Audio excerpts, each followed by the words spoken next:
வணக்கம். பழக்கங்களால் வளமுடன் வாழ என்னதான் சொல்கிறது நம்ம திருக்குறள் தெரிஞ்சுக்கலாமா? Habits management. அதுல நம்ம என்ன படிச்சுட்டு இருக்கோம்? எனக்கு உதவும் பழக்கம்ல தொடர்ந்து படிக்கும் பழக்கம். அதான் பார்த்துட்டு இருக்கோம். தொடர்ந்து படிக்கும் பழக்கம்ல நம்ம எல்லா திருக்குறளையும் படிச்சு முடிச்சிட்டோம். அந்த திருக்குறளோட அந்த திருக்குறளையும் நம்ம சம்மரைஸ் பண்ணி என்ன புரிஞ்சுக்கிட்டோம்னு சொல்லி அனுப்பிச்சாச்சு. உங்களுக்குள்ள சந்தேகங்களும் கேட்டுட்டீங்க இல்லையா? சரி, இப்ப இன்னைக்கு என்ன பண்ண போறோம் அப்படின்னா, நீங்க இந்த தொடர்ந்து படிக்கும் பழக்கம்ல என்னென்ன விஷயங்கள் கத்துக்கிட்டீங்க?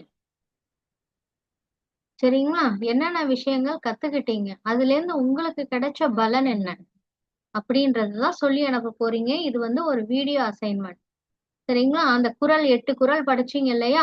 அந்த 8 குறளோட கன்க்ளூஷன்லாம் எடுத்து, நீங்க அதுலேருந்து என்ன கத்துக்கிட்டீங்க? அந்த 8 திருக்குறள்லேருந்து என்ன அதனால உங்களுக்கு கிடைச்ச பலன் என்ன? பெனிஃபிட் என்ன? அப்படின்றத இந்த வீடியோல நீங்க சொல்லி அனுப்ப போறீங்க. கற்றதும், பெற்றதும்.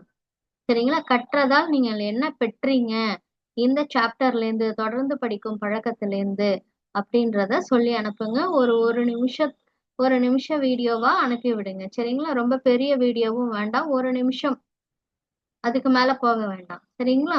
அனுப்பி விடுங்க. இதுதான் இன்னைக்கான உங்களுக்கான அசைன்மென்ட். Thank you.